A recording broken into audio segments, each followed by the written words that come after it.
Today we'll be working in my workbook called Kadesh Barnea to the Plains of Moab. Looking at the table of contents, if I can. There you go. Come on. Excuse There me. you go. My mouse is giving me trouble. We have started Numbers 20, and this is water from a rock. This is the second time Moses satisfies the need for water, but this time he doesn't handle it correctly. So he will pay for the fact that he didn't handle it correctly by not being able to go into the promised land. So they are progressing towards the promised land. They're trying to find ways to go in. They want to cross over Edom to hit the King's Highway, but Edom denies the passage. They do then go to Mount Hur, which is where Aaron dies. Miriam has already died, and so now Aaron dies. Now they start having their first battle with some of the opposition and win that. However, they're having still some opposition with the people. So we have the problem of the bronze snake, where people have a plague and they have to look to the bronze snake to be healed. Then they go finally from Mount Hor to the plains of Moab, and they go around the bottom of Edom and up through to the plains of Moab. Once they arrive at the plains of Moab, they are now starting to defeat some of the countries above them, Sihon and Og, and those things. Now we get to a bit of a side story, and we're not quite sure how Moses learned about this story. It may have come through someone giving it to him, but we're talking about Balak, who's the king of Moab, who summons Balaam, who is a prophet, to try to curse Israel so that he can conquer them and not be defeated by them. So we have Balak summoning Balaam, and for a while he doesn't come down. Then he finally comes down with his talking donkey. This is the famous situation where the donkey actually talks and tells Balaam, "You're doing something stupid."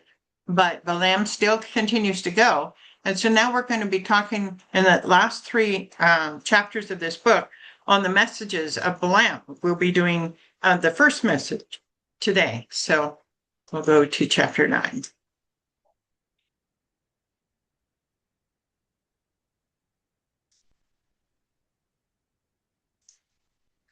Balaam's first message, Numbers 23, 1 through 12. Balaam said, "Build me 7 altars here and prepare 7 bulls and 7 rams for me." Balak did as Balaam said, and the 2 of them offered a bull and a ram for each altar. Then Balaam said to Balak, "Stay here beside your offering while I go aside. Perhaps the Lord will come to meet with me. Whatever he reveals to me, I will tell you." Then he went off to a barren height.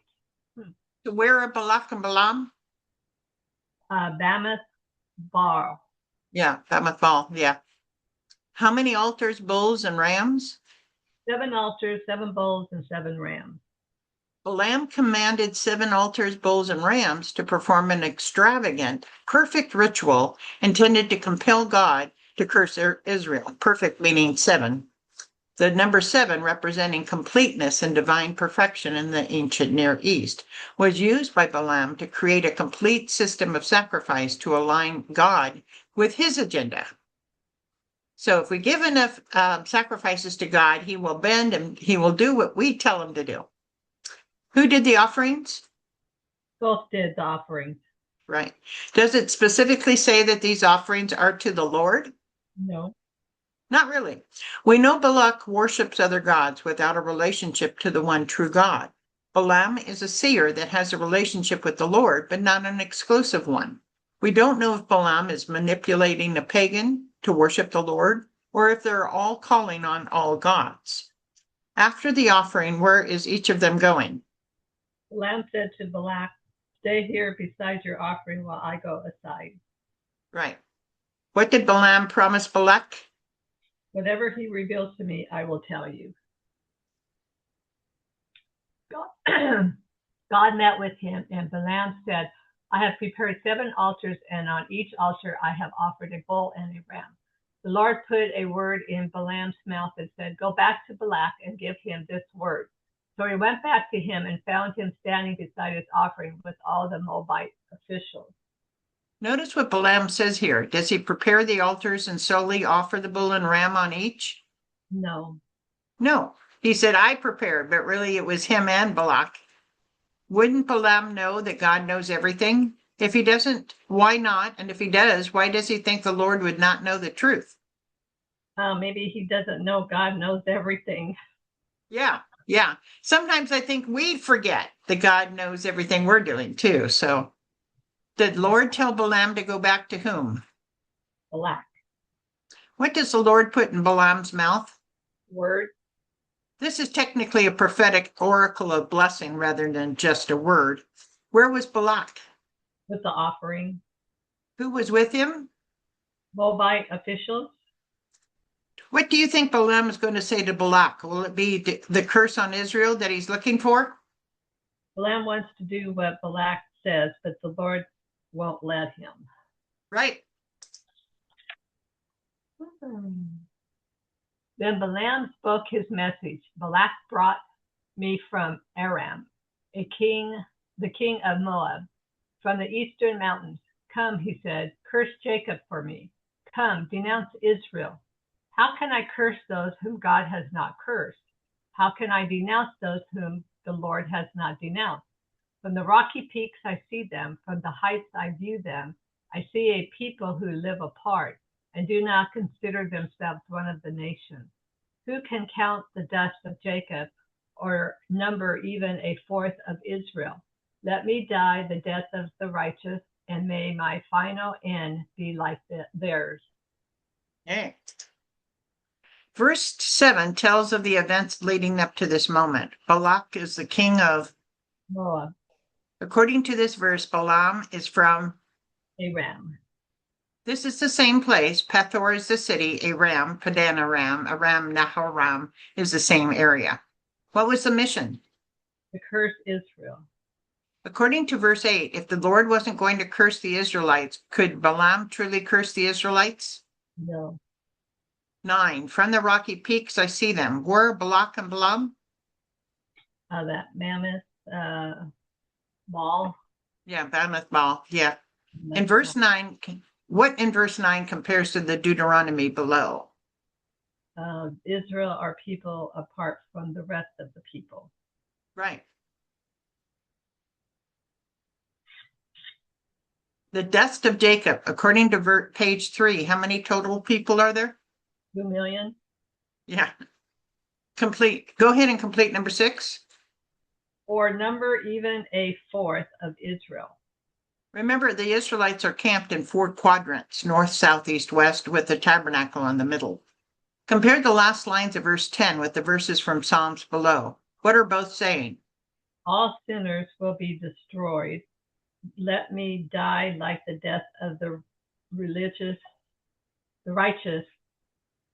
My final end be theirs. Right. He wants to die like the righteous, but he's not really he's not that. He would like it, but he's not that because he's trying to manipulate God to his suiting rather than listening to God and doing that way. Yeah. Balak said to Balaam, what have you done to me? I brought you to curse my enemies, but you have done nothing but bless them. He answered, must I not speak what the Lord puts in my mouth? What did Balak want Balaam to do? Curse my enemies or Israelites? Did he probably promise good money for his desired outcome? Yes. Technically, Balak hired the wrong skilled person for the job. A prophet or seer only says what he's told by the gods, whereas a sorcerer, witch, could conjure up spells and curses. However, whatever Balaam says comes true, so Balak may have leaned on this. What is Balaam's reply? Must I not speak what the Lord puts in my mouth? This is both true and evasive. What did the angel of the Lord tell Balaam in Numbers 22:35? I can only say what the Lord tells me to say. Right. What did Balaam tell Balak in Numbers 22:38? I can only speak what the Lord puts in my mouth. Right.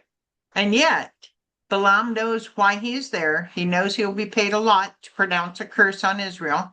He also knows what the Lord feels about the nation of Israel. Why did he even come with the Moabite officials and continue on his mission? To change the Lord's mind, maybe?